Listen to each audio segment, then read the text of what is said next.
Good evening, ladies and gentlemen, and welcome to Health and Wellness. This evening's event adopts a hybrid format where we have both a live audience here at the Shaw Foundation Alumni House and an online audience over Zoom webinar. To ensure the safety of participants joining us in person, we seek your kind cooperation to comply with the following safe management measures. You are encouraged to keep your masks on at all times, and please do not consume any food or drinks in this room. As the session is streamed online to our online audience, please stay in your seats until the event is over and turn your mobile devices to the silent mode or turn them off completely. During the Q&A session, please make your way to the microphone to ask your questions so that everyone, including our online audience, may hear your question clearly. We would appreciate it if you could keep your questions concise. For our online audience, please use the Q&A panel to post your questions. Your questions may be grouped with similar questions, and the Q&A facilitator will then verbalize the questions for the speaker to answer. This session will be recorded for archival and marketing purposes. NUS may use some or all of these images and videos in their print publications, digital platforms, and/or marketing channels. Finally, please note that this presentation may include images and/or videos that some viewers may find upsetting or disturbing. Thank you. Before we begin, I would like to introduce our speakers, Ms. Chung Wing Lam and Mr. Colin Chang, who graduated from the Department of Pharmacy in 2009 and 2014, respectively. Wing Lam is a practicing community pharmacist who enjoys interacting with her patients and customers to resolve their health-related concerns. She conducts practice research in collaboration with NUS, Singapore General Hospital, and the Pharmaceutical Society of Singapore. She also contributes to her alma mater as a part-time tutor, sharing her experiences with pharmacy undergraduates. Colin handles the intermediate and long-term care portfolio as a full-time pharmacist. Also the team leader of the media portfolio in Watsons, he possesses a wealth of experience in leading informative public health presentations. He also trains and mentors NUS pharmacy undergraduates and pre-registration pharmacists. Without further ado, I'd like to pass the time over to our first speaker, Colin. Colin, please. Hi, very good evening, ladies and gentlemen, here at the session, as well as those joining us over Zoom. We would like to thank the NUS Office of Alumni Relations for inviting us to give a health sharing today, as well as NUS Pharmacy. All right, I would like to declare that both of us have no conflicts of interest, right? And any mentions of graphics or brand name product are not an act of endorsement by us. Right? Information that is shared during this presentation is solely for informational purposes and should not substitute any advice given by a healthcare professional. Right. Today, I'll be starting off with the topic of self-care. Basically, why is self-care important, as well as the 7 major pillars involved. My colleague Wing Lam will be sharing on diabetes management, what are the risk factors, and how do we prevent or manage diabetes, as well as the smoking cessation, about how smoking comes about, why you should consider quitting smoking, and how to do it. And we'll also be sharing on some of the resources available in order to manage these 2 conditions. And lastly, I'll come back in again to talk about self-medication. When can you actually safely self-medicate? What you must know about your medicine, as well as the safe storage and disposal of them. Okay, so the first part we'll talk about will be self-care. It is basically a very broad concept which covers any action taken by you for your physical, mental, and emotional health. Now, it is becoming very popular today because it can potentially save you time and money down the line by preventing chronic illnesses. Let me have a question for you all. Right, which of these actions are actually good self-care principles? A, right, drinking free-flow alcohol during your work event to form good bonds with your colleagues. B, speaking to pharmacists for advice because you're not sure which calcium supplement to take. Stop eating all carbohydrates and go on a pure keto diet, because dieting is now very popular. All right, and in order to lose 3 kg a week. Or lastly, trusting that turmeric powder can actually cure COVID based on a Facebook article written by a famous doctor from the Natural Herbal Institute. Okay, A, all right, free-flow alcohol, yes, but just bear in mind that in order to lead moderation in alcohol, Right? For males, it's 2 servings of alcohol, and for females, 1 serving of alcohol a day is sufficient. Anything more than that can have potential health consequences. Okay, B, as most of you have raised up your hands, is when you need to seek advice, right? Because sometimes if your doctor tells you to take a calcium supplement, but you're not sure what type of calcium to take, there are so many available. Right? So, you can speak to us to find out more on which one will be suitable for you. Okay, now, stop eating carbohydrates and go on pure keto diet. Okay, that is, keto dieting is popular nowadays, but the weight loss is too drastic, all right? We should be aiming for about only 1 to 1.5 kg a week of weight loss. That is healthy. All right, and of course, D, as with a lot of social media use nowadays, sometimes we tend to see a lot of media articles online, all right? So it's good that you know how to check the source, and I will share more with you on that later. Okay, so B will be following good self-care principles. Okay, let's start off on knowledge and health literacy. Basically, it's to able to understand health information that is given to you by healthcare professionals. All right, not all of us are actually health or clinically trained. Okay, so there might be some times where there can be misinterpretation of information. From a recent study about reading medication labels, it was found that 61% of Singaporeans above the age of 65 cannot read in English, which is actually the most common communicative language in our digital age.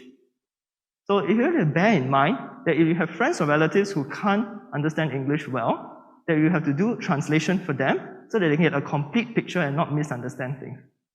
Okay, and we tend to see such articles nowadays where things like cancer industry is not looking for a cure, they are too busy making money. All right, so this is what is termed as a clickbait article. And we have even charts that seem accurate, right? You talk about blood pressure chart by age. Okay, it seems fine, but then when you look further into the source, it's actually someone's personal Facebook page that they just print out and then ask you to share with everyone. Okay, so the important thing, we have to first check and consider the source. Where is it from? Is it from a reputable organization? All right, for health-related information, it's best to check from the World Health Organization or else on our own Singapore Ministry of Health or Health Science Authority. And you read beyond the headlines, all right? Because sometimes headlines tend to attract attention, all right, with misleading titles, but actually in the body of the paragraph, they're talking about a different thing. Check the author as well as the supporting sources, whether they have any particular agenda that they are pushing. Right? Check the date, because sometimes it might be an outdated article from 3 or 4 years ago that the information is no longer relevant. All right? And check your own internal bias, okay, or whether do you have any biases that can affect when you're reading the article. And as always, ever in doubt, please always ask the experts in terms of healthcare professional with regards to your health. Okay, pillar number 2, we talk about mental well-being and self-awareness. Now, in times of COVID, people are under a lot of stress, okay, and in order to protect your own mental well-being, it's important that we actually be able to cope with the normal stresses, okay, work productively and fruitfully so that we can make a positive contribution. All right, as we now ease out of the restrictions, I think this would start to improve over time.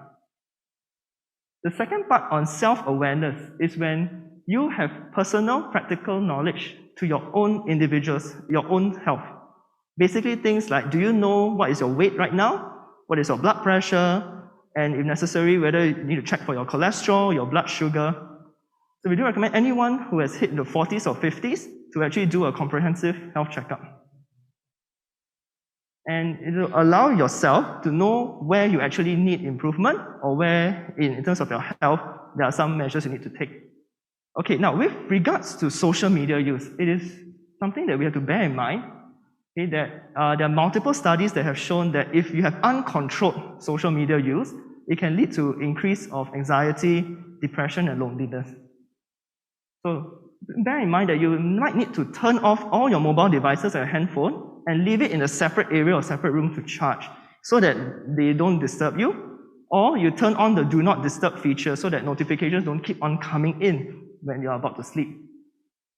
You turn off phone at certain times of the day, such as when you're doing your me time, when you are, let's say, in the meeting, exercising, having dinner, or spending time with your friends.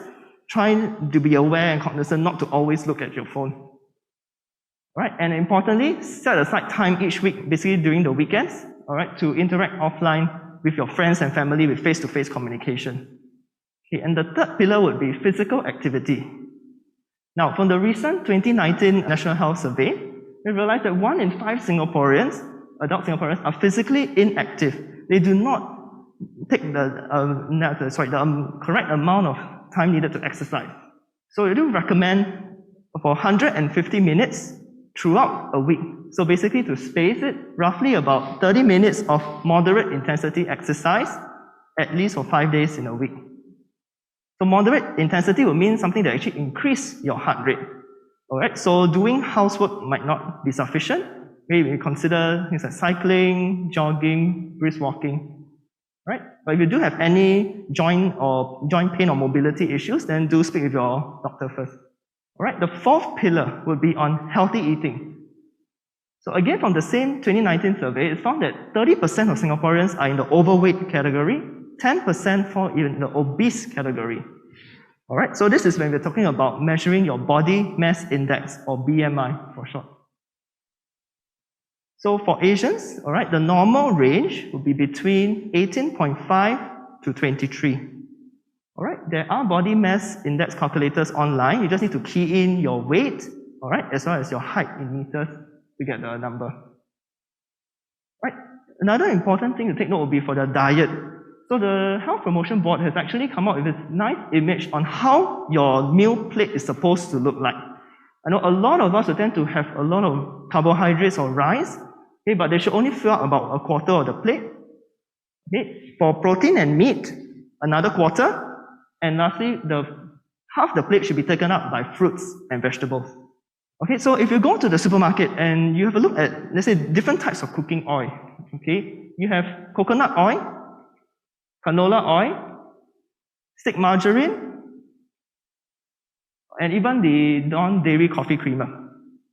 Now, which of these do you think is the healthier oil that contains more unsaturated fats?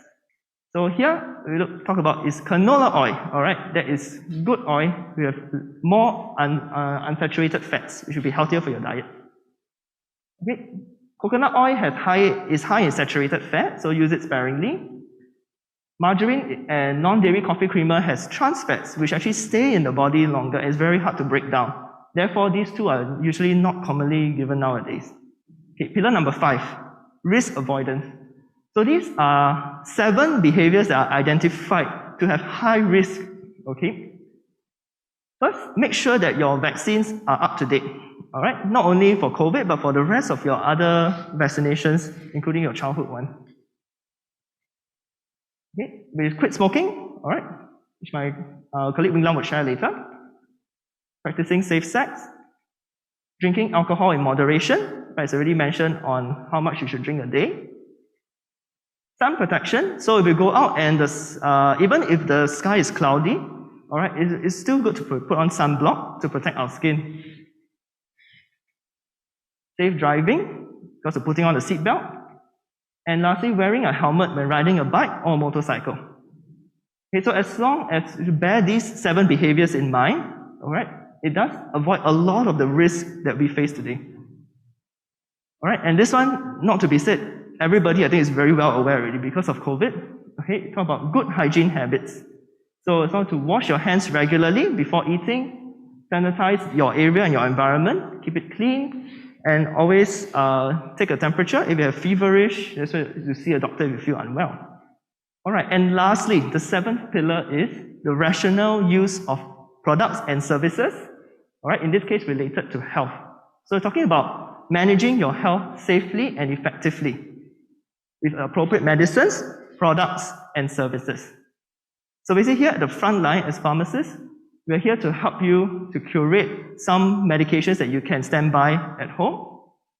Right? And we also provide important services like quitting smoking and to managing diabetes. Right? And that is a nice segue to my colleague Wing Lam, who's going to share more about this. Right, Wing Lam, please.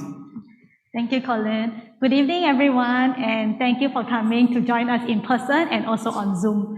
So as Colin mentioned, I will be discussing about diabetes management and also quitting smoking. So why are we concerned about these two actually? I'm sure you are very familiar with MOH War on Diabetes, which they declared in 2016. It is something that is definitely of concern. Why is that? But that is because, do you know that how many people in Singapore have diabetes?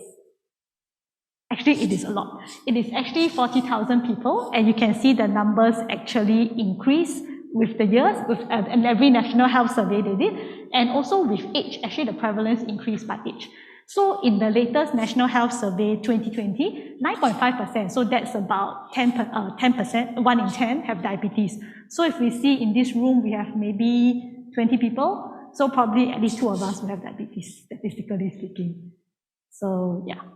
So and then if let's say we talk about diabetes, so you can see the statistics show that about 1/4 of those with diabetes, so about 23.3% were newly diagnosed and they had not been aware that they had diabetes, which means that likely they had not taken any health lifestyle modifications because they didn't even know that they had diabetes. So likely the sugar is not so well controlled.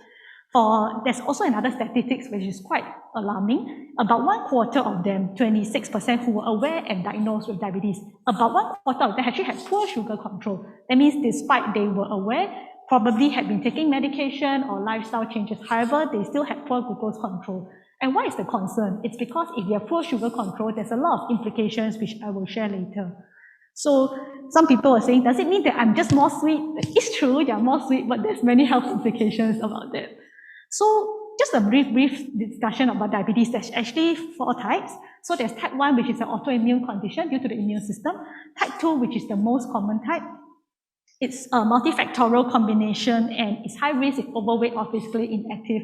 As Colin has shared just now, at least, I think, was it 20% of us are physically inactive? And I think the numbers may have gone up due to the pandemic, more people working from home, not really clocking out 10,000 steps a day, and maybe ordering more food delivery, etc., less exercising outside, yeah. So the third one is gestational diabetes. That's when we have high blood sugar during pregnancy, and it actually gives us an increased risk of delivering type 2 diabetes later in life.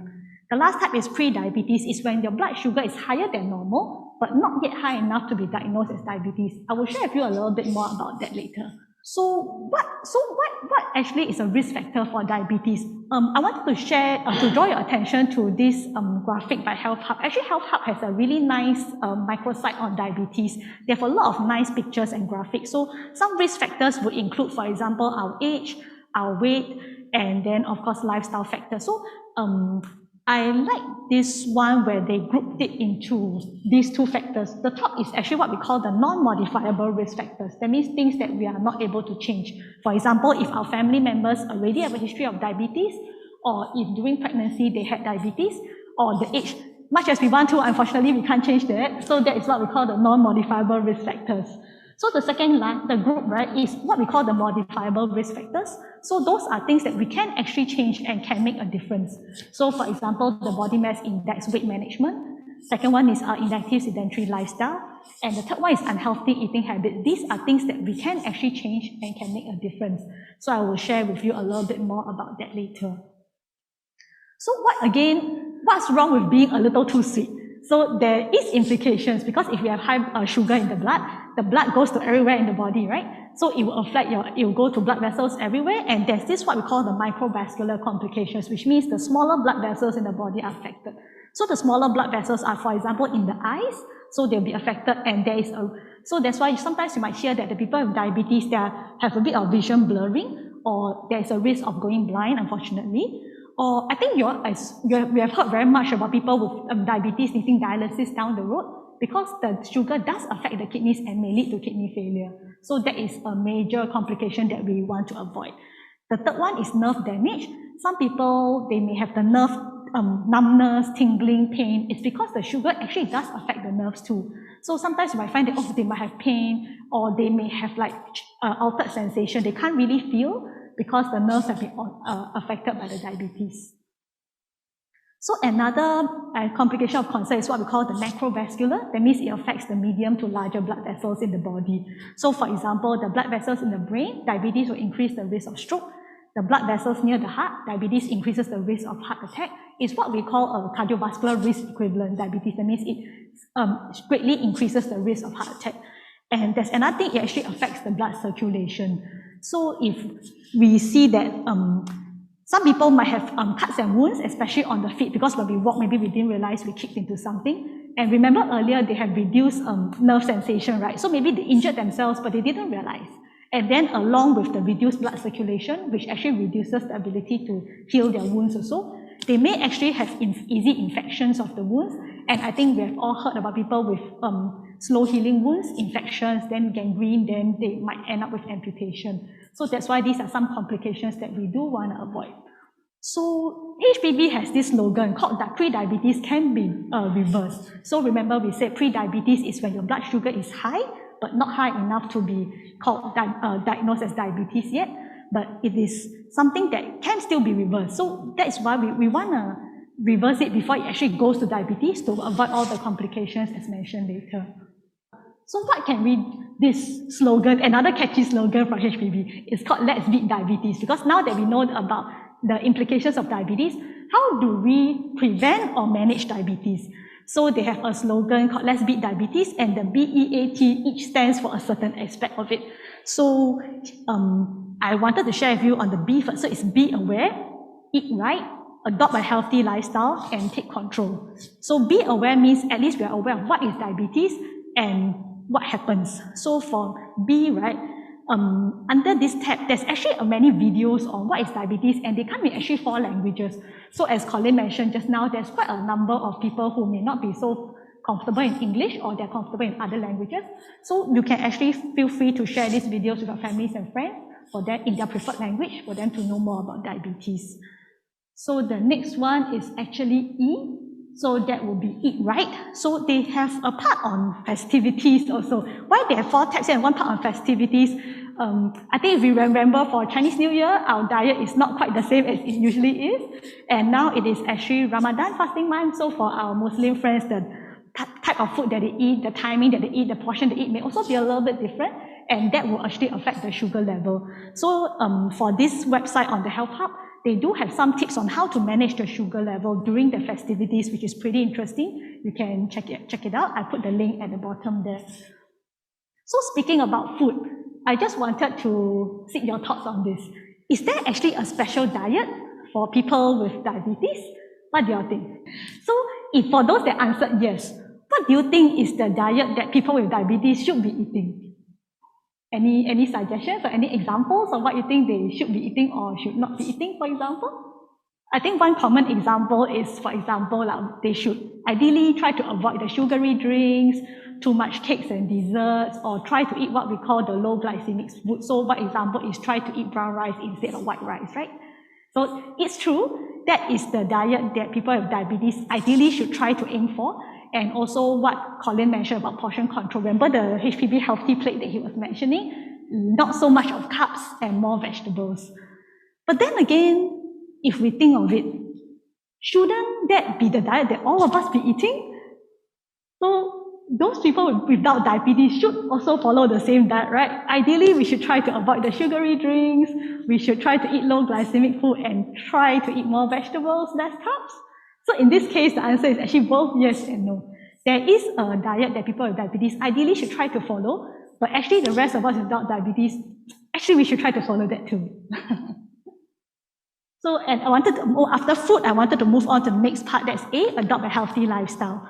So I think as the statistics I mentioned earlier, quite a lot of us have less physical activity, especially these 2 years due to the pandemic, work from home, less exercise outside, need to wear masks, and etc., etc. So you can actually check out this website, it's pretty interesting. Some people might say that, oh, I have joint pain, or I'm not so mobile, I'm wheelchair bound, so it's a little bit difficult for me to exercise. So what makes this website interesting is that they actually have a lot of references for different activity levels. That means people who are sedentary, they seldom exercise. Semi-active, they usually exercise or active.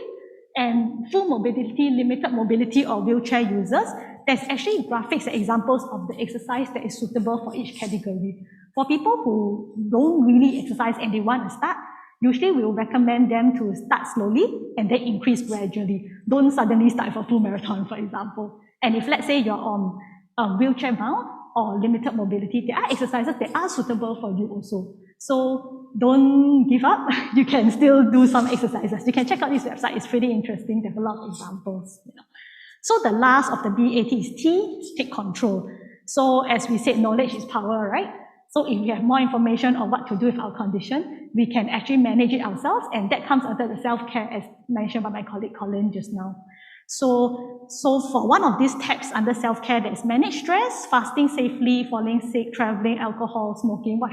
How should we manage our diabetes in this condition?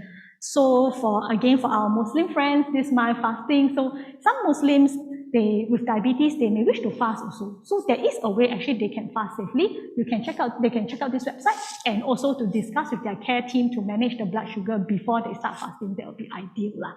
So Colin and I would also like to wish all our Muslim friends Selamat Hari Raya in advance.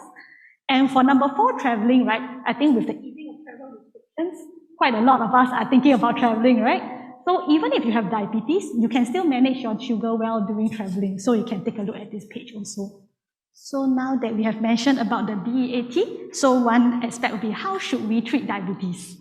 There is quite a lot of medications available. Some are oral, some are injectable, but always bear in mind that even if we are taking medication, it doesn't mean that we can eat whatever we want. Medication still needs to come together with your lifestyle and risk factor modifications, like for example, weight management, diet, exercise, and lifestyle habits, for example, smoking or drinking.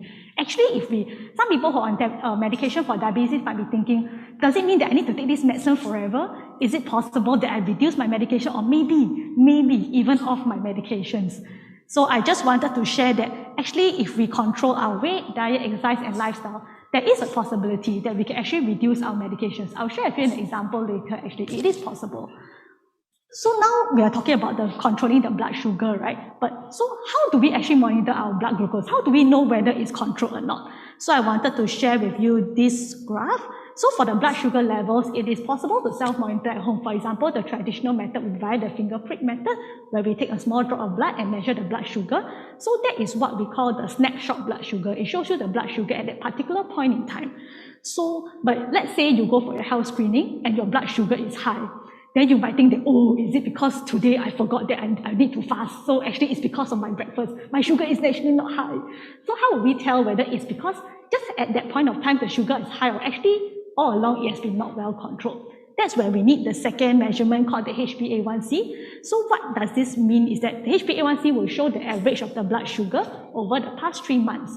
So it can give us an estimate of how has our sugar control been for the past 3 months. Is it really our blood sugar is not well controlled today, or actually all along it's not so well controlled? So if we have this information, it will actually help us, empower us to take action and perhaps change our medication plan or our lifestyle changes, for example. So we are talking about control of the blood sugar, right? So how control is control? How high is high? So these are the average values on the Health Hub website, but I wanted to share that depending on your condition, whether you have any other medical conditions, your target might be different. So do talk to your care team for advice on what is your personalized sugar level, ideal sugar level. But on average, right, the optimal one before food, fasting, it should be between 4 to 7 millimoles per liter. And 2 hours after food, right, we are ideally not above 10 millimoles per liter. That is the average value that we should be aiming for. So other than blood sugar, what else should we monitor if we have diabetes? Remember we mentioned earlier that people with diabetes have a chance of having small injuries on their feet and they didn't realize it, and then because the wound healing is lower, so it might get infected and spread further, right? So that's why it's recommended daily at home, do your foot care and check your feet for any injuries or any scratches or wounds. Then every 3 to 6 months, we should check our height and weight, blood pressure, because as mentioned, actually controlling our weight does help to control our sugar level, and also because diabetes increases the risk of heart disease, so we need to check our blood sugar as well. One thing that we need to check is stress and emotional well-being too every 3 to 6 months, because the research has shown that for many long-term conditions, for example, diabetes, it does lead to emotional stress in people. For example, they might worry about, I have suddenly so many medicines to take. Do I need to take it forever? Is something bad going to happen to me? Will I spread it to my family and things like that? Can I control it well? It can be actually pretty stressful to go through these conditions. And I think with the pandemic, we have all come to realize that mental health is really very important. And actually, if you are stressed, it can affect your blood sugar levels as well. So actually these have a relationship, and both we need to take a look at your emotional well-being every 3 to 6 months. Every 6 to 12 months, we should do our regular dental check, because if our blood sugar is not well controlled, it affects our dental health as well. And at least every year, your doctor will do for you the lipid profile, which is the cholesterol and the triglycerides level, and the kidneys and the eyes and the feet. So there are so many things to check, so many things to monitor, so many things to remember. Is there any programs or resources that can help people with this? So I wanted to share a few examples. Actually, if you see all our hospitals and polyclinics, they have a lot of clinics managing diabetes, and there's also pharmacists run clinic. I wanted to share with you one example at Watsons, where our pharmacists also help the participants to monitor their blood sugar, manage their diabetes. So this was a program version 1.0 that we launched a few years back. So our trained pharmacists will help the participant to check not only their blood sugar, but also related conditions, like for example, blood pressure, and also how to manage your lifestyle to control your condition. And I wanted to share with you the feedback from this program. It's pretty small. I'm not sure whether it shows up well on the screen. So I pulled out one of the main points in the green box. So the participant mentioned that I was able to get the information that I need, and guidance provided definitely helped in dealing with diabetes. Definitely a most appreciated program as far as I'm concerned. So as we say, knowledge is power, and with the information, you can actually self-manage your diabetes a lot better. So the other one, I'm afraid it's a pretty long one, because the participant had a really good experience with the program, hence they wrote a very glowing feedback. I just pulled out the one part that I wanted to highlight to you guys. The participant mentioned that I wish to express my gratitude and appreciation of Mr. ABC, pharmacist at Watsons, for his patience, dedication, and kindness in helping me understand and manage my medical condition. Being in this program has given me hope instead of despair and helplessness. So you can see the diabetes really does affect the mental health to quite a great extent. And being able to control your condition really does have a positive impact on your mental wellness.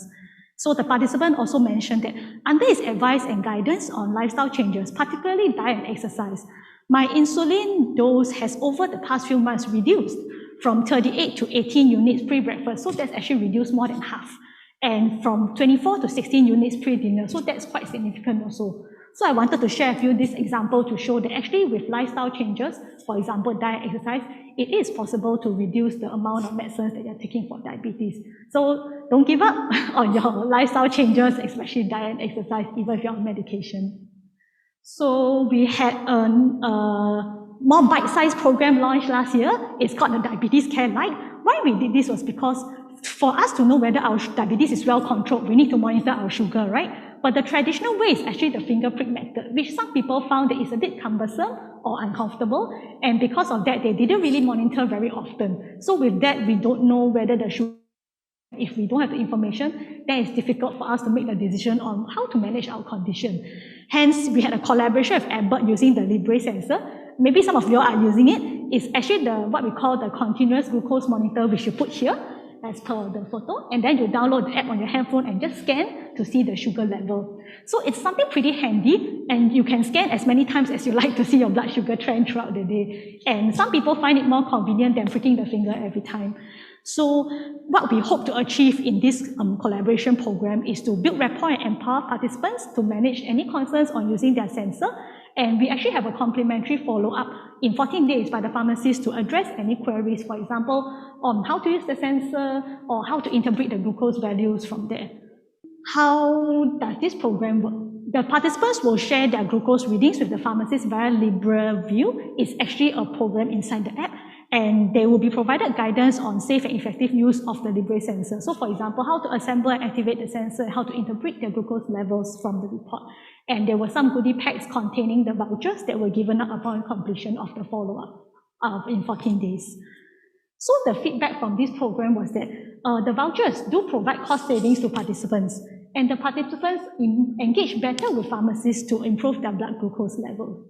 And the most important thing is, after the follow-up consultation, participants are better able to interpret their blood glucose levels, and when we know our blood glucose levels and how to interpret, then we know how to take the action accordingly, which I thought was really great. So in conclusion, in summary, how can your pharmacist help you to manage diabetes? We can share on risk factor modification as mentioned above, remember the BEAT, and the lifestyle tips on managing diabetes.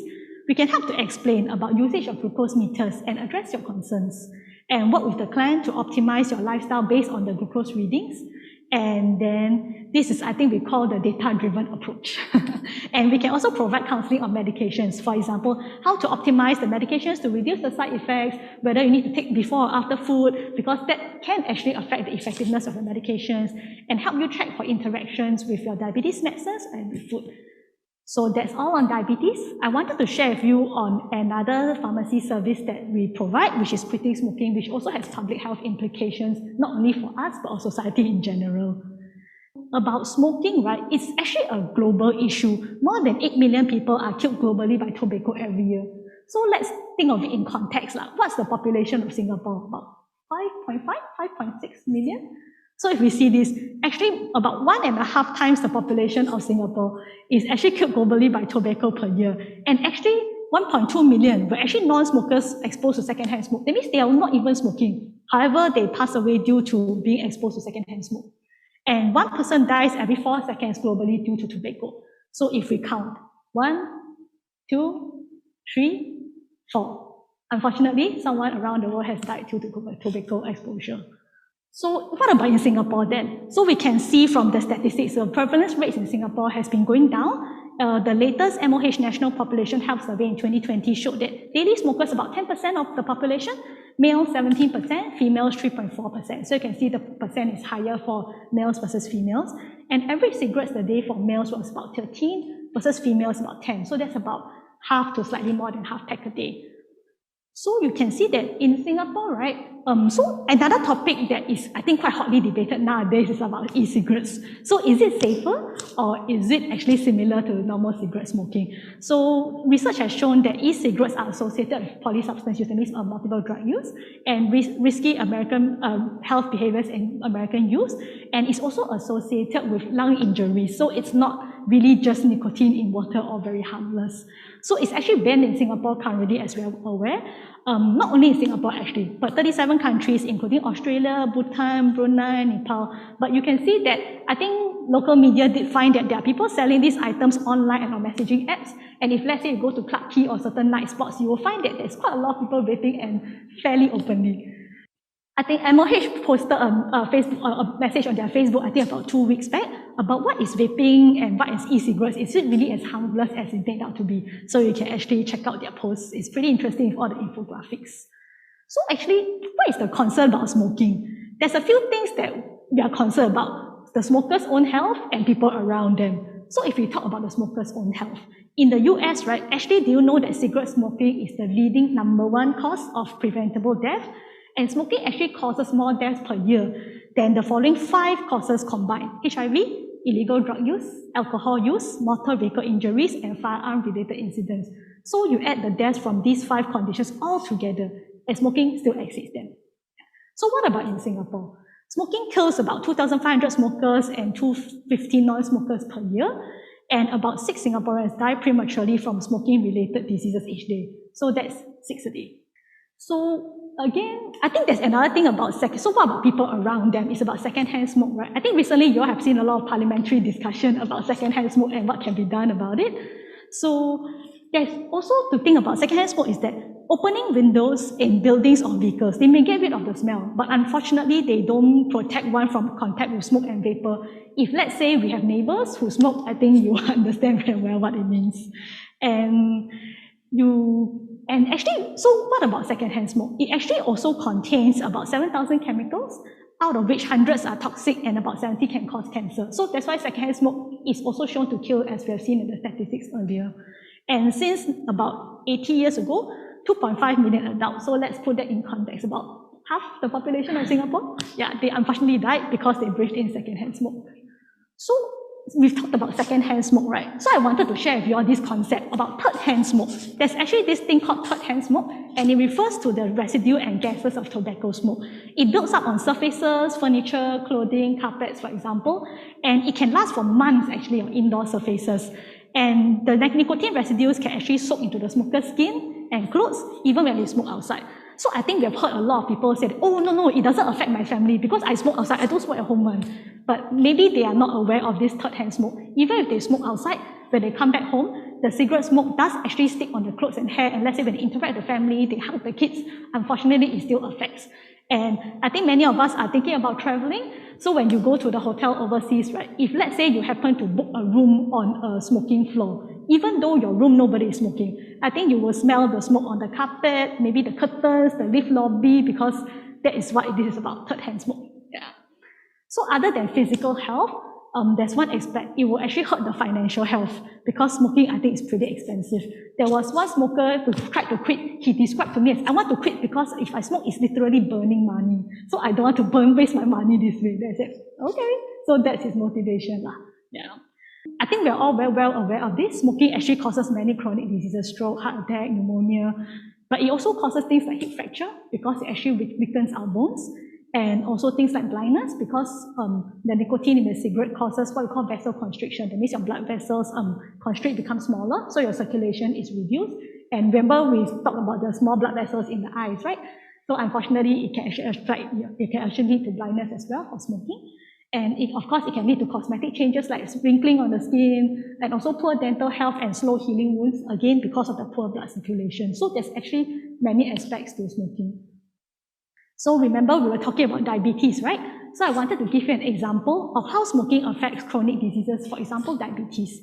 Smokers actually are 30 to 40% more likely to develop type 2 diabetes than non-smokers.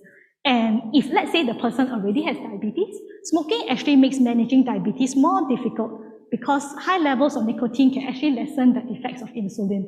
So actually, smokers need more insulin to regulate the blood glucose levels. That's why it's actually more difficult for them to control their diabetes if they are smoking. So if, let's say, you have diabetes and you are smoking, you can consider to cut down the smoking. You can see it's possible that it will make your diabetes more well controlled. So I think we have also heard, some people might say that, but it's not harmful because I only smoke 1 stick a day, or I don't smoke every day. Unfortunately, it's not true that it's not harmful if I only smoke 1 stick a day or do not smoke every day. Because even if we smoke very little or 1 stick a day, right, the statistics have shown that women who smoke 1 cigarette a day, just one, has more than double, so 100% increased risk of heart disease and 46% increased risk of stroke. And for men who smoke just 1 a day, have a 74% increased risk of heart disease and 30% increased risk of stroke. And the risk of smoking 1 cigarette daily, some studies show that it's about half that of smoking 20 cigarettes a day. So it's not really like proportionately prorated per se. And then the relative risk is actually higher among women than men. But despite it's not proportionally prorated, it doesn't mean that smoking 1 cigarette is bohua and we could just smoke as much as one. No. It doesn't work that way. It just means that there's no safe level of smoking for cardiovascular or heart disease. So what about people who feel that, but I don't smoke every day, so the impact is actually very little?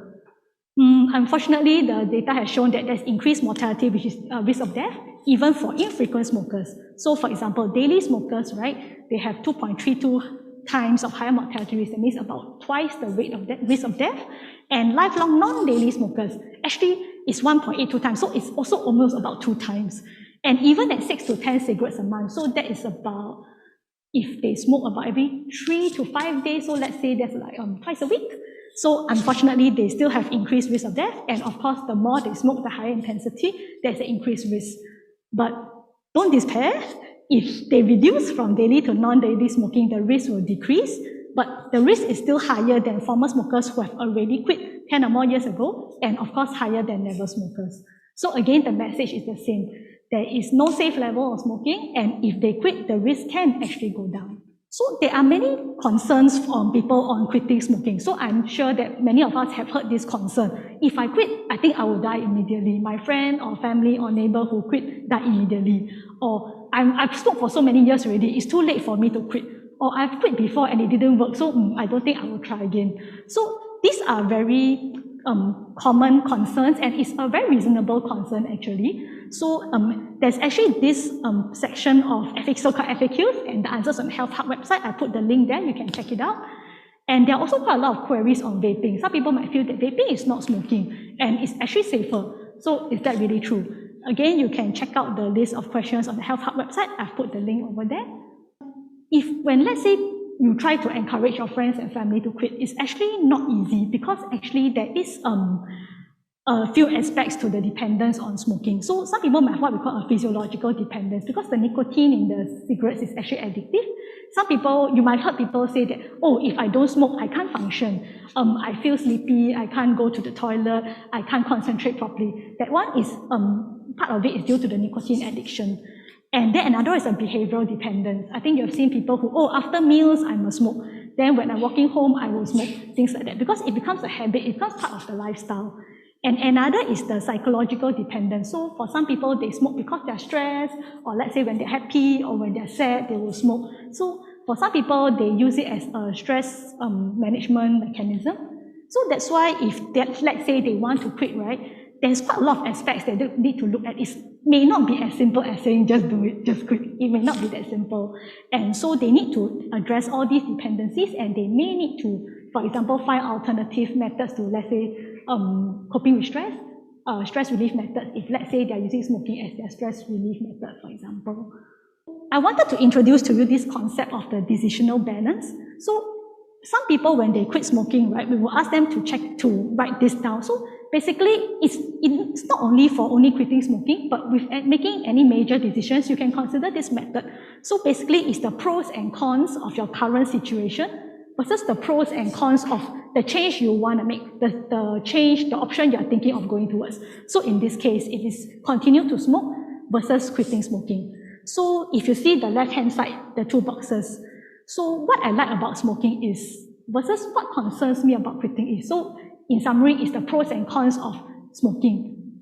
So the second on the right-hand side at the bottom is, what worries me about quitting is, versus the good things about quitting is. So it's basically the pros and cons of quitting smoking. So some people find this helps them because they write down all their concerns and considerations on one page. They can see everything at one glance. And then after that, at the bottom, the red color box is, so what will I do is. So after you have weighed the pros and cons of both sides, then after that, we come to our conclusion or action plan. So I think this is a concept that is useful for quite a lot of major decisions that you're making, thinking about quitting smoking included. So let's say after they do the decision balance and they decided they want to quit smoking. It can be for many reasons actually. Some people it's current health problem or smoking related illnesses, lifestyle changes. There was one gentleman that told me that actually during the pandemic he was thinking about it, that health is actually a major priority for him. So he decided that he wanted to quit smoking in this drive for health. Or this other gentleman also shared with me, actually he's been working from home throughout the pandemic. And actually last time it's always a social thing. He smoked with his colleagues after the lunch break and things like that. So now with work from home, he said, okay, maybe it's time for me to quit smoking. So I said, that's very good. Congratulations for thinking about it. Just that we need to think about if and when you need to go back to office, then how are you going to handle your colleagues who may still be smoking? So I mean, we still got to think of all these aspects. But I think it's good that at least he's thinking about it the first step. Another thing is the cost, because smoking is pretty expensive, and like the gentleman mentioned earlier, it's actually literally burning money. He saw it that way. So some people may be concerned for unborn baby, fertility, if they're thinking of starting a family, or concerned for health of family, or healthcare professional advice. So if we want to quit smoking, so how shall we do it? There's a few ways that we can do it. So one way is cold turkey. So for example, some people, they just they just set a date, and they told themselves, by this date, I will stop smoking. It's kind of like the end game kind of date for them. So it might be a special day or anniversary of something, but it can be quite challenging because especially for people who have smoked a lot, heavy smokers, or they have been smoking for many years, it can be quite difficult for them to adjust to the change. But some people do find it effective because they say it's an all or nothing kind of thing. I want to do it, for example. So, but for some people, you find it more challenging. They might want to take a more step-by-step approach. So that is what we call the gradual reduction. So cut down on the number of cigarettes smoked per day and slowly reduce to zero by a targeted date. So for example, some people might say, I'm smoking now 20 sticks a day. So I want to cut down to like 18, 16, 14, 12, and by which date I want to cut down to 10, then after that slowly to zero. So that's also possible because then it gives them time to acclimatize and get used to it and find alternative activities to fill up their time, for example. So, and whichever method that you prefer, you can always seek your professional help from quit advisors and pharmacists. The pharmacists or quit advisors can help you to discuss with you on your action plan and help to address any triggers or potential for relapse. So as the saying goes, if we fail to prepare, we prepare to fail, right? So actually on HPB website, there's a plan on how to prepare to quit smoking. So what should we, they have some tips on what do we do 1 week before the quit day, and then what to do 1 day before the quit day. So that concept is out of sight, out of mind. So ideally, we try to throw away the things that remind us of smoking. For example, the ashtray, the lighter, and things like that. So one gentleman even told me that he decided he wanted to quit. So he usually buys his cigarette from this shop near the bus stop after he takes the bus home. So he told me, okay, I will change my route so that when I walk home, I won't walk past the place that will remind me of smoking. So I said, fair enough, because that is your way of helping to control and helping yourself to reduce the temptation. So I think that's fine. But it's pretty interesting. I wanted to share with you all this anecdote. There was a gentleman who was telling me that it's actually very difficult to quit smoking because you're telling me that I need to throw away. It's like I'm breaking up with a girlfriend that I've known for 10 years, you know. So now you're telling me that I can't think about her. I need to throw away all the gifts that she's given me. I need to delete all her photos. I cannot think of her. I cannot be tempted to go back. It's actually very difficult. So you can tell that for some people, the smoking has been for so long and it's actually become part of their lives that it's actually not so easy to quit. So that's why it actually needs a lot of support, not only in the quit process, but in the maintenance process after that. So as this quote goes, it's very easy to quit smoking. I've done it hundreds of times. So I think we can see that people may not always succeed the first time, and some studies actually found the average number of quit attempts to be about 6 times before they finally manage to quit. And some people might wonder, so can I use e-cigarette to help me to transit? But some local and overseas studies have found that e-cigarettes may not necessarily help to reduce relapse. As we mentioned, support is very important. So I wanted to share with you some resources or programs on quitting smoking. So there's iQuit channels, Pharmaceutical Society of Singapore, PSS, has this Start to Stop program. I'll share with you a little bit more later. So at the hospitals and polyclinics, they also have pharmacist-run smoking cessation clinics. And you can also walk into pharmacies and various touch points. And nowadays, there's a lot of support groups, Facebook groups, for example, to harness media and social media to support them, and a lot of mobile apps. So in summary, support is very important, not only to help us to quit, but also to maintain, to prevent relapse along the way. So I wanted to share a little bit more about iQuit. It's actually a program by HPB. It's a very busy slide, but I just wanted to let you know they have various modes. So they have a quit line, they have SMS, they have a Facebook group, they have Healthy 365 app, and they also have a website. It's to cater to various preferences of the smokers. And there's also this program. Remember just now we were talking about you can approach your quit advisors, right? So who are these people? Actually, HPB has this program called the CQSC, Certified Quit Smoking Consultant. It's a program by HPB, and it's open to healthcare professionals and other professionals like social workers, counselors. And then it is actually a nationally recognized program. So if, let's say, in the course of your work, you encounter a lot of people who smoke and you want to know more about how to help them to quit, you can consider to check out this program on the website. I put the link below. And for PSS, Pharmaceutical Society of Singapore, they have this program also called Start to Stop.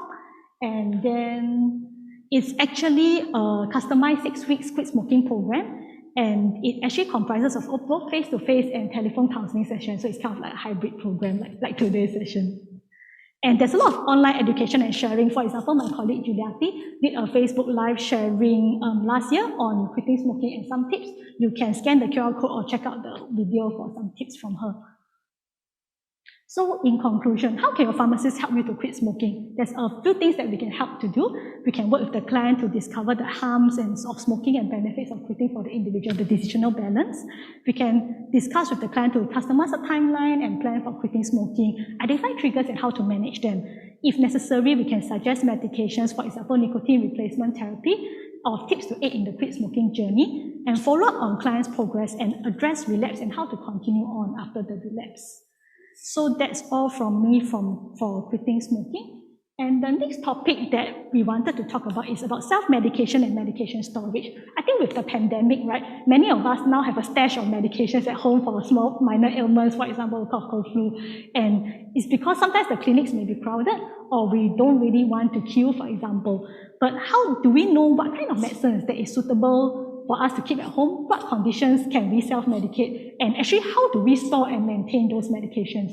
So my colleague Colin will share with you a little bit more about that. All right, thank you, Wing Lam. Okay, so now let's talk about how do we actually self-medicate safely. Okay, and when we talk about self-medication, it's important to understand that it is being the safe and responsible use of the medicines that we purchase to treat self-recognized illnesses and symptoms. Right? Not everything can be self-managed, so I'll elaborate a bit more. Right, here in this graphic, you can see there are certain conditions that are actually possible for us to self-manage. Things like minor cough, cold, mild fever, hair and skin condition, right? Gastric discomfort, constipation, diarrhea, feminine health, and mild pain and weight management. Now the bottom line is that if there's anything or symptoms that persist on after 1 to 2 weeks, or it actually worsens, and that is when you will have to stop self-medication and consult with a doctor. Right? As my colleague William mentioned, now everyone has actually prepared a set of home medication kit, and it's something as us as pharmacists, we can actually help to curate for you as well. So basically, most people would have either paracetamol, ibuprofen, or aspirin at home to manage any mild fever, pain, or headache that can come up. Some stomach upset or mild food poisoning is when you can consider stocking up on activated charcoal or carbon antacids. For diarrhea, we're talking about the oral rehydration salts. Insect bites and rashes, you can consider calamine lotion and various anti-itch cream.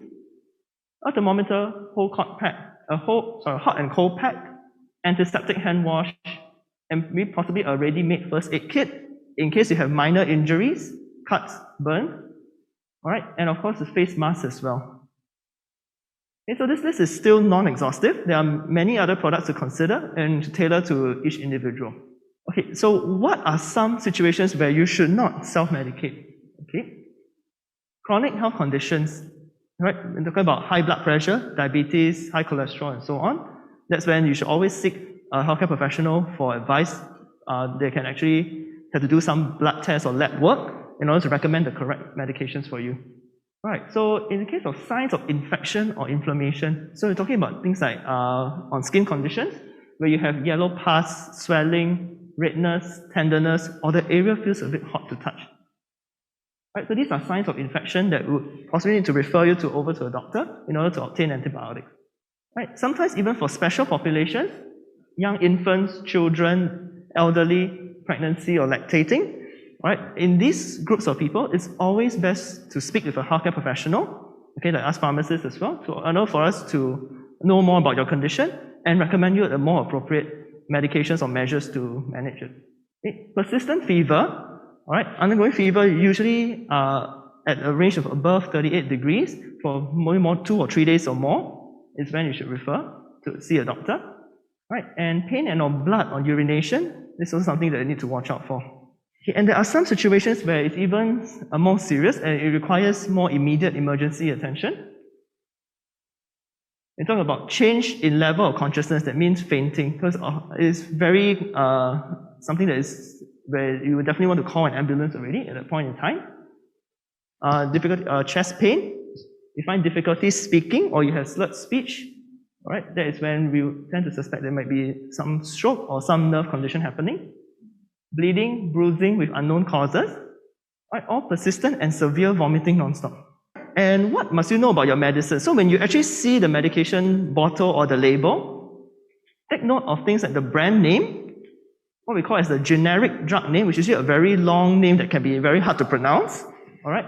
Sometimes that is important that maybe you want to take a photo of it so you can actually show the healthcare professional, oh, I actually am taking this current medicine. They'll know what you're referring to. And different medicine, even though they have the same name, they might also have different strengths. So you have to take note of that. What is the medicine for? How do you take it? All right, is it once a day, 2 times a day? The safety warnings, whether is it drowsy? All right, it might, or you have to actually complete the whole course of the medicine. The storage condition, do you actually need to keep it in the fridge, or do you need to keep it at a specific temperature? And lastly, you take note of the expiry date of the medicine as well. Okay, and for people who are actually on long-term medications, I think it's a very good habit to actually prepare what is known as a medication list. You can actually find this template sheet on the Pharmaceutical Society of Singapore website.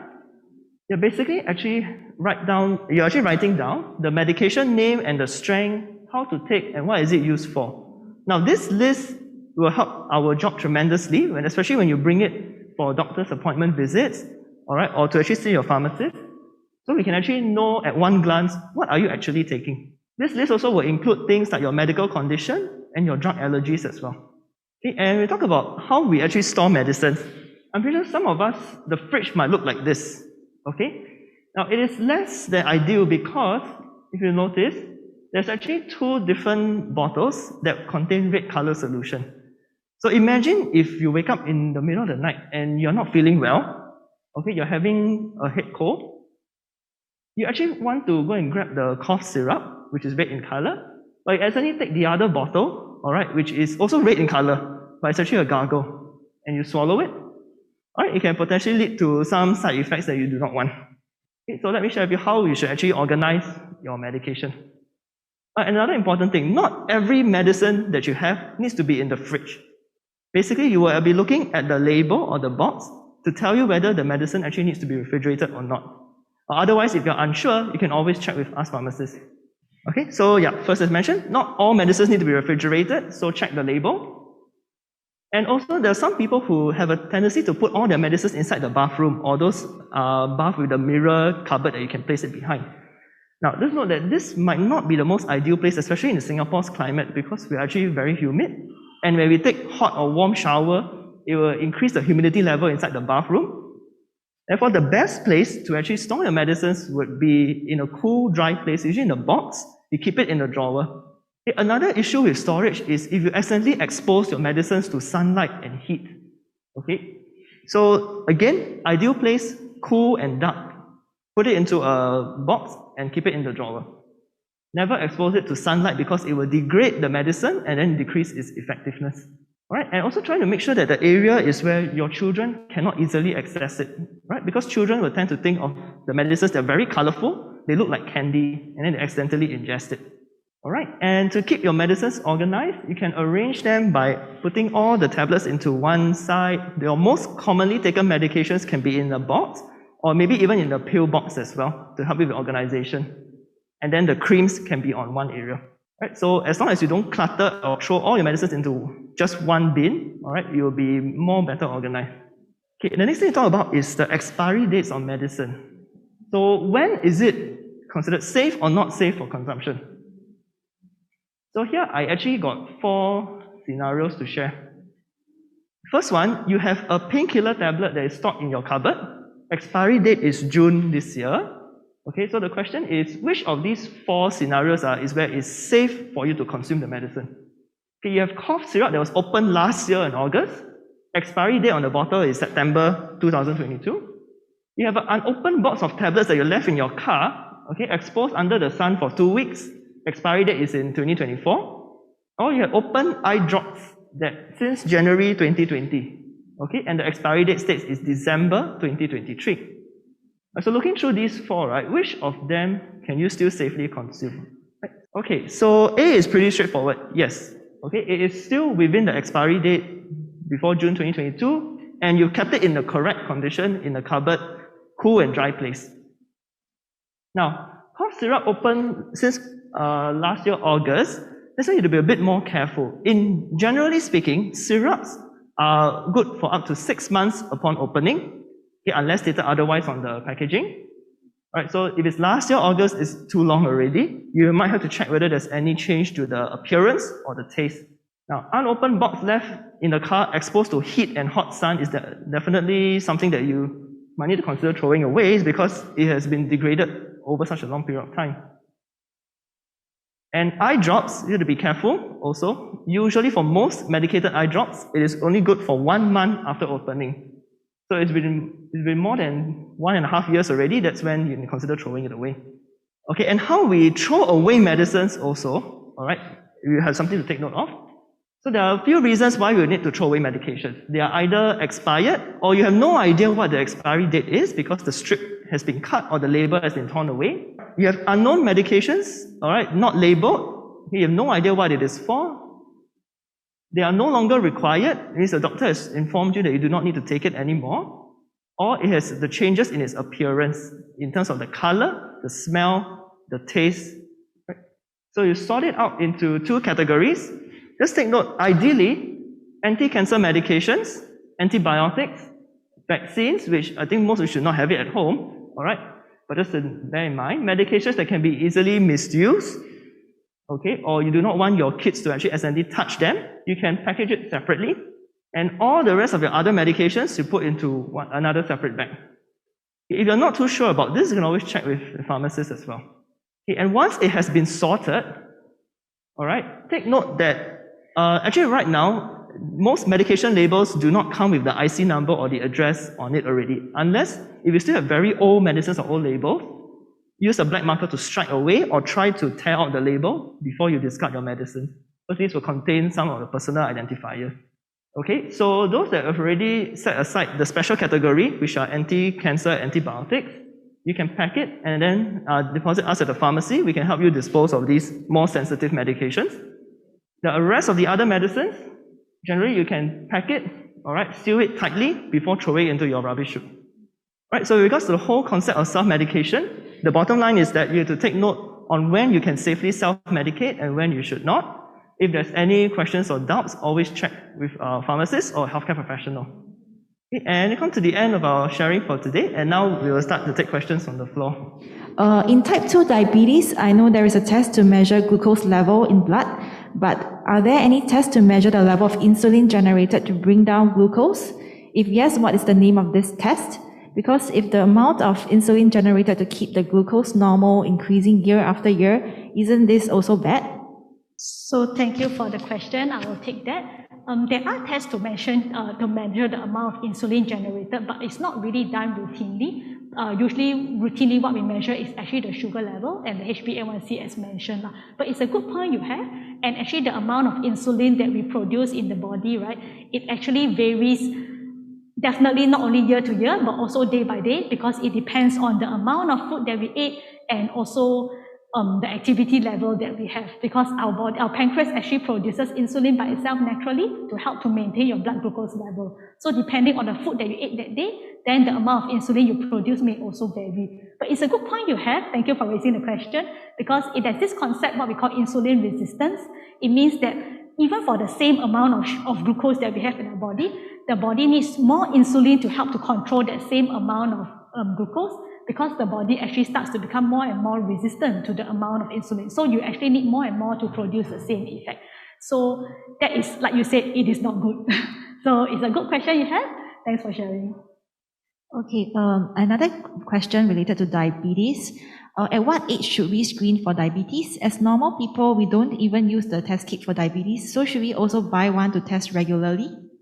And how regularly would that be? Should it be monthly? This reminds me of the concept of the antigen rapid test kit for COVID. But usually for diabetes, right, if you see HPB health screening recommendations, we would screen when the person has reached 40 years old. That would be the one of the recommended tests for diabetes when they reach 40 years and above. Of course, if let's say you have a family of history of diabetes, or you have some other concerns, for example, any symptoms or any concerns about diabetes, do speak to your doctor earlier about that. Then they can discuss with you whether it's suitable to do the screening or not. For the self-testing, it depends. Some people who want to know about their health condition, they may buy one to test on a regular basis, or if let's say they're not feeling well, or if let's say they have a family of history of diabetes. Some people may wish to self-test earlier. I think that's up to them. But also bear in mind how often you are going to be testing, because when we test, we need the meter and also the strips, and the strips does come with an expiry date. So if you buy the pack of strips that is too big and you don't test that often, you may not finish it by the expiry date, so that will be a waste. So in conclusion, it may not be necessary for all of us to self-test for diabetes, but if let's say you have certain conditions, for example, family history or certain symptoms that makes you more concerned, do speak to your doctor or your healthcare professional to see whether you want to self-test or not. Okay, thank you, Wing Lam. Perhaps one more question on diabetes before we move on to other topics. In terms of accuracy and cost, what is your opinion of using the finger prick method versus using the sensor attached to the arm by Freestyle Libre? So for the Freestyle Libre, as mentioned, is something that you attach on and you can leave it on for actually 2 weeks. So throughout the 2 weeks, right, you can download the app on your handphone and you can scan it as often as you like to see the values. So for some people who want to monitor very often, they might find it more cost effective to use the Libre instead of finger pricking each time, because each time you will need one needle and one strip if let's say you do the traditional finger prick method. And that one is a fixed cost for 2 weeks. But with that being said, the fixed cost is not that cheap itself. One sensor is almost $90+, and so it only works out to be more cost effective if you really do intend to measure many, many times a day. Some people might find it in terms of the comfort, because if not, they need to prick their finger so many times a day, they may prefer to just put the sensor on and leave it there. So, but the sensor does still have a small filament that attached to the body, so it's not really like a sticker per se. There is a filament that goes below the skin. So in terms of the second point about the accuracy, I would say both are accurate. It's just that for the library, because you put here, it actually measures what we call the interstitial glucose. So it's actually the glucose in between the cells rather than glucose that's in the blood per se, which is the sugar that we're measuring if we're doing the finger prick. So if let's say your sugar levels are rising very fast, the sugar level on the library might lag like maybe 5 to 15 minutes, because it's not exactly the same as the sugar level in the blood. So if you are in a situation where your blood sugar levels are changing very rapidly, the library may not be able to detect the change as fast as compared to the traditional finger prick. So that's one of the comparisons between the two. Okay, thank you, Wing Lam. So next, on the next topic, there's quite a number of questions related to health supplements. So this should be directed at Colleen. Do we really need health supplements? And is eating multivitamins better, or just the specific vitamin or mineral that we are deficient in?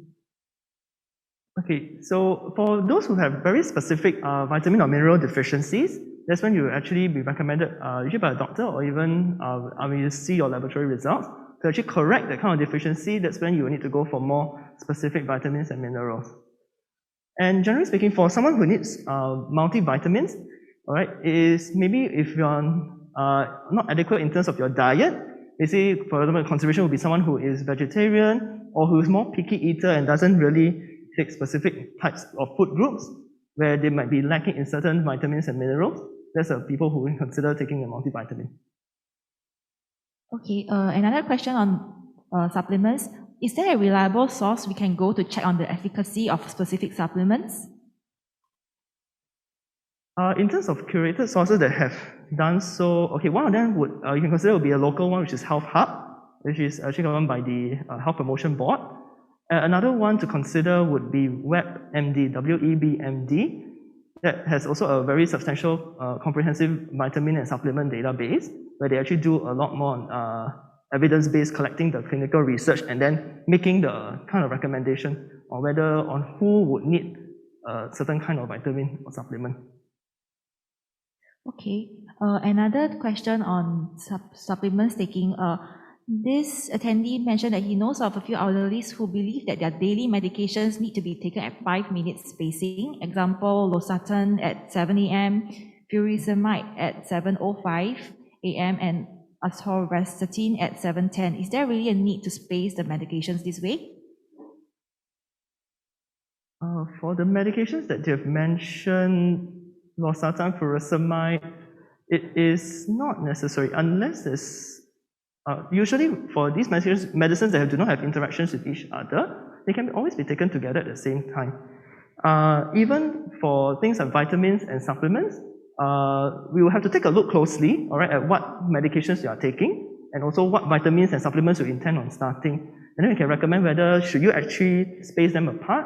Like for example, like certain antibiotics, like levofloxacin, then you have to space apart from your calcium and your iron supplements, for example.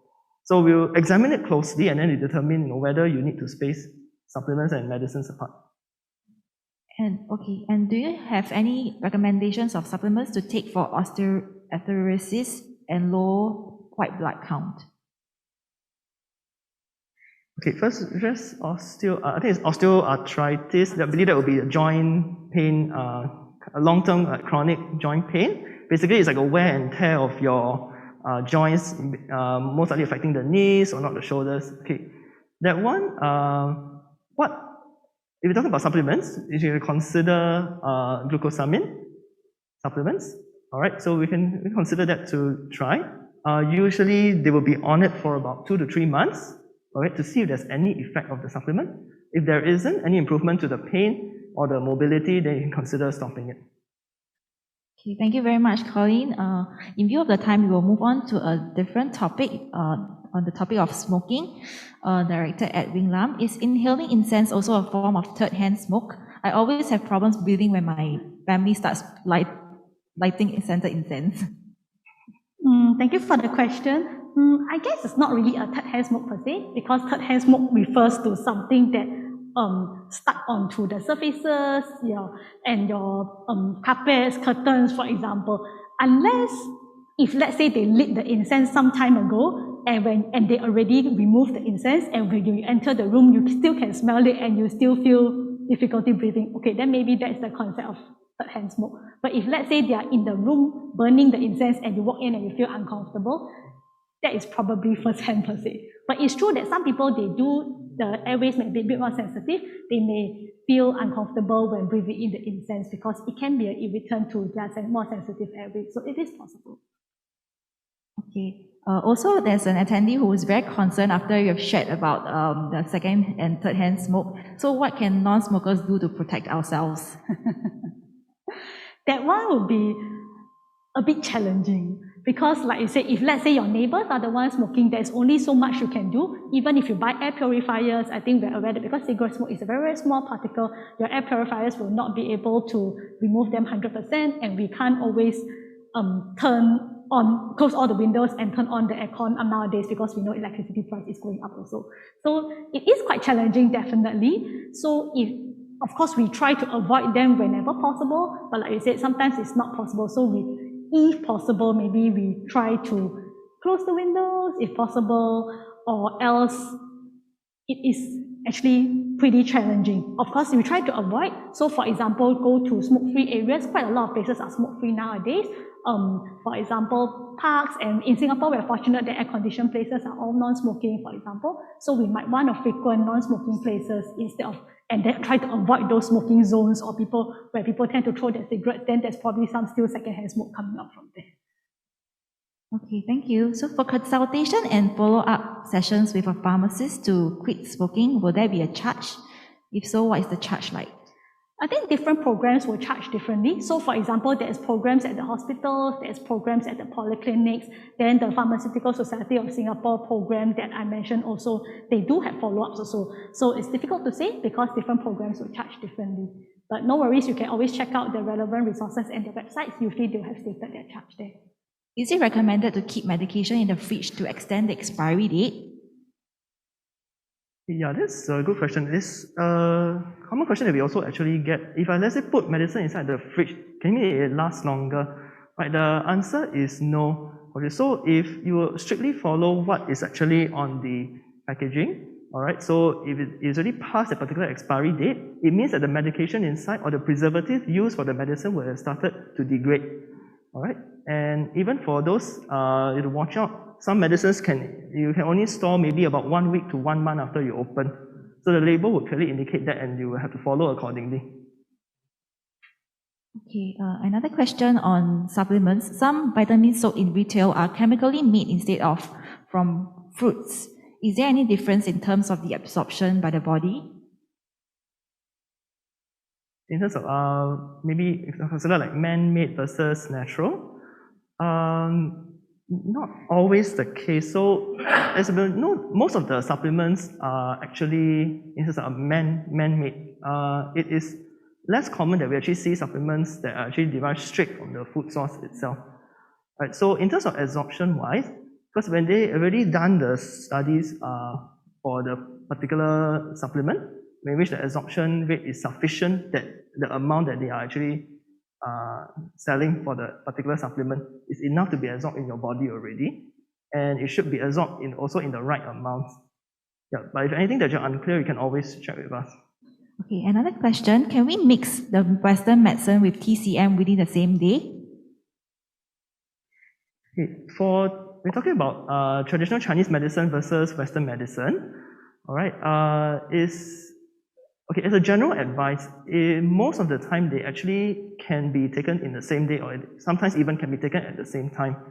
As long as you can let us examine things that for example, there are certain blood thinners that are a bit more sensitive. In terms of Western medicine, it's things like warfarin. All right, so when you're taking other Chinese herbs, like for example, ginkgo or ginseng that can potentially thin the blood, that is when there is a concern. But for most cases, actually, there isn't really an issue if we were to take the medicines and, Western medicine and Chinese medicine together. Okay, next question. May I know the medication is it necessary to take with warm water, or is it okay to take it with cold ice water? Can all medications be taken at the same time? Example, glucosamine, B12, vitamin B12, calcium, and can they all be taken at the same time? Okay, so if you're talking about supplements alone, the things like glucosamine, B12, calcium, yes, so those usually can be all taken together at the same time. And with regards to cold or warm water, to be on the safe side, maybe just room temperature or lukewarm water would be best, right, for taking all kinds of medication. And when we talk about between medicine and supplement, that's when we'll need a bit more closer attention. Usually, when you visit your doctor for an appointment, the pharmacist or the discharge staff will have informed you that maybe there are certain medications that you don't take together, right? Or any time when you find that you're uncertain, right, you can please feel free to approach any of us at the pharmacy side. What is your opinion or advice of using fasting to control or even bring down the glucose level? From what I understand, if let's say your goal is to reduce your intake, it is possible, but we also want to make sure that your sugar doesn't go too low. Because as you remember, there's a target sugar level that we want to go. When you're fasting, we try to stay within 4 to 7 millimoles per liter, millimoles per liter if let's say it's an empty stomach. So if let's say you fast for a very long time and your sugar becomes too low, so for example less than 4, you might end up feeling giddy, you might your thought process is not clear, and if it becomes too low, some people might even have seizures or they might end up going unconscious. So we also don't want to have that. So if let's say you have symptoms of low blood sugar, so for example you have cold sweat, you have tremors, you feel very hungry, you feel very dizzy, that is not a good sign also. So it's the whole addiction. Eat all foods in moderation. Too low is not good, too high is also not good. So there is a range that we want to stay towards. If you want to go for fasting, ideally, I think it will be to keeping towards the healthy plate or keeping towards a healthy diet rather than restricting too much. That is not so good also, because like we said, if your blood sugar is too low, it's also not good. Okay, perhaps one last question for Colin. Is Flumisil safe to be used for self-medication, and is it available as an off-the-counter drug? Okay, Flumisil, that one contains this medication called acetylcysteine. Basically what it does is to break up phlegm. I believe now with the outbreak of the pandemic situation with COVID, this is something that's always commonly asked and being purchased. This is actually available over the counter. Yeah. Okay, thank you so much, Colin and Wing Lam, for the sharing and answering our burning questions. A big thank you to everyone for joining us tonight for Health and Wellness, organized by NUS Alumni Relations. The recording for tonight's session will be made available on NUS Alumni Relations website after next week. Do stay tuned to our website and social media channels for more upcoming alumni events. Take care, keep well, and stay healthy.